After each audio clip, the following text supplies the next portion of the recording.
నా ప్రభువైన యేసుక్రీస్తునామమున మీ అందరిని శుభవందనాలండి. ఈరోజు దేవుని వాగ్దానము యెషయా గ్రంథము 61వ అధ్యాయము 3వ వచనము. సియోనులో దుఃఖించు వారికి ఉల్లాస వస్త్రం ధరింపచేయుటకు బూడిదపతిగా పుదునును దుఃఖమును ప్రతిగా ఆనందతైలమును భారభరితమైన ఆత్మావతిగా స్తుతి వస్త్రమును వారికి చుట్టకు ఆయన నన్ను పంపి ఉన్నాడు.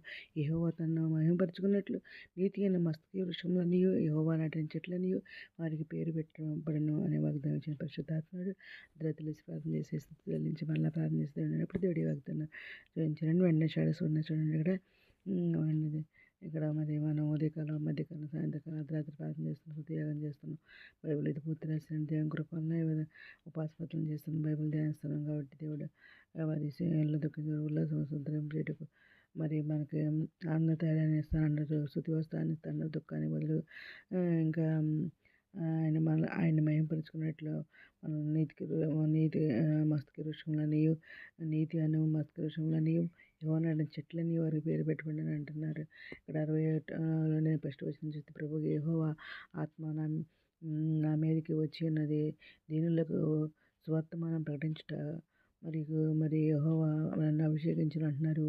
నలిగిన హృదయం గల వారిని విడుదలపరచుటకును, చెరలోనున్న వారికి మరి విడుదలను, బంధింపబడిన వారికి విముక్తిని ప్రకటించుటకును, యెహోవా హితవచనం మన దేవుని ప్రతి దినమును ప్రకటించుటకును, దుఃఖాక్రాంతులందరినీ ఓదార్చుటకును మరి ఇలా మనల్ని పిలిచినారని అంటున్నారు. దేవుడు మనం అందరికీ ప్రకటించాలని చెప్పి మాట్లాడుతున్నారు. ఇక్కడ దీని రిలేటెడ్ వాక్యాలు యెషయా 60లో చూస్తే, నీకు వెలుగు వచ్చినది, లెమ్ము తేజరిల్లెమ్ము, యెహోవా మహిమ నీ మీద ఉదయించును, చూడు భూమి చీకటి కమ్ముచున్నది, ఇక్కడికి చీకటి జనములను కమ్ముచున్నది, యెహోవా నీ మీద ఉదయించున్నాడు, ఆయన మహిమ నీ మీద కనబడుచున్నది అంటున్నాడు దేవుడు. ఇంకా ఏమంటున్నాడు, నేను బాధించే మరి సంతానపు వారు నీ ఎదుటికి వచ్చి సాగిలపడతారు అంటున్నారు. నేను తృణీకరించిన వారందరూ వచ్చి నీ పాదముల మీద పడతారు అంటున్నారు. యెహోవా పట్టణమనియు ఇశ్రాయేలు పరిశుద్ధ దేవునివై సీయోననియు నీకు పేరు పెట్టెదను అన్నారు. మరి నీవు విసర్జించబడినట్టు దేశం బట్టి ఎవడూ నీ మార్గం దాటిపోవట్లేదు అంటున్నారు. నేను సౌసవంగా త్వరగా సంతోషంగా నేను చేస్తాను అంటున్నారు. యెహోవా నేను నీ రక్షకుడననియు పరాక్రమం గల యెహోవా దేవుడనగా నీ విమోచకుడనియు నీకు తెలియబడినట్లు నీవు జన్మల పాలు కుడిచి రాజుల చండి పాలు తాగేది అంటున్నారు. నేను ఇత్తడికి ప్రతిగా బంగారంలో తెచ్చున్నాను అన్నారు. ఇనుముకు ప్రతిగా వెండిని, కర్రకు ప్రతిగా ఇత్తడిని, రాళ్లకు ప్రతిగా ఇనుమును తెచ్చున్నాను అంటున్నారు.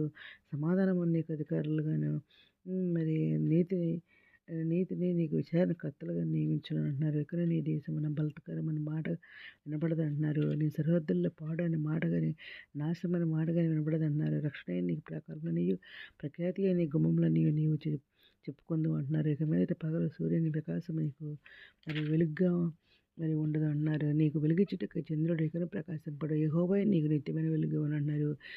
నీ దేవుడు నీకు భౌషంగా ఉంటాడు అంటున్నారు. నీ సూర్యుడు ఇకను అస్తమింపడు, నీ చంద్రుడు క్షీణింపడు, యెహోవా నీకు నిత్యమైన వెలుగుగా ఉంటాడు. మరి నీ దుఃఖములు సమాప్తములుగా అంటున్నారు దేవుడు. నీ జనులందరూ నీతిమంతులై ఉందరు అంటున్నారు. నన్ను నేను మహింపరుచుకున్నట్లు వారు నేను నాటిన కొమ్మగాని నేను చేసిన పనిగాని ఉండి దేశం శాశ్వతంగా సంతరించుకుంటారు అంటున్నారు. వారిలో ఒంటరైన వారు 1000 మంది అవుతారన్నారు. ఎన్నికలేని వారు బలమైన జన్మగును అంటున్నారు. యెహోవా నేను తగిన కాలం నీ కార్యం త్వరపెట్టుచున్నానని చెప్పేసి దేవుడు మనతో మాట్లాడారండి. ఇంకెందుకని భయం, మరి దుఃఖించొద్దు అంటున్నారు.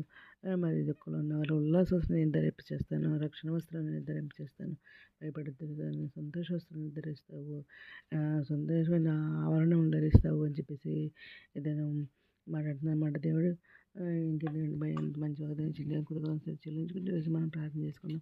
ఉన్నత స్వతంత్రమైన తీసుకోవాలి తండ్రి. 8 ప్రపంచంలో ప్రతి ఒక్క బిడ్డని పేరు న్యాయం చేసుకోండి. ప్రతి ఒక్క బిడ్డ అవసరం తట్టిన అక్కడ తెలుసుకుని కోరుకోవచ్చు. తండ్రి వీటిలో మంచి ఆరోగ్యం, దేశాలు నిరుద్యోగులు ఉద్యోగాలు ఇచ్చేయండి. ఆర్థిక పరిస్థితుల వరకు ఆర్థిక సాయం తెచ్చండి. అనారోగ్యం స్వస్థపరచండి. వేదన దుఃఖం లేకపోతే రక్షణ తెచ్చండి. ఎవరిని బలపరచండి.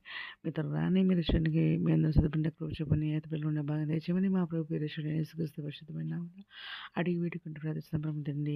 ఆమేన్. మీ అందరి ప్రార్థనలో మా కుటుంబం గురించి ప్రేమ మనం చేసుకుంటున్నాను. ప్రభు సేవలో మీ సహోదరి. God bless you.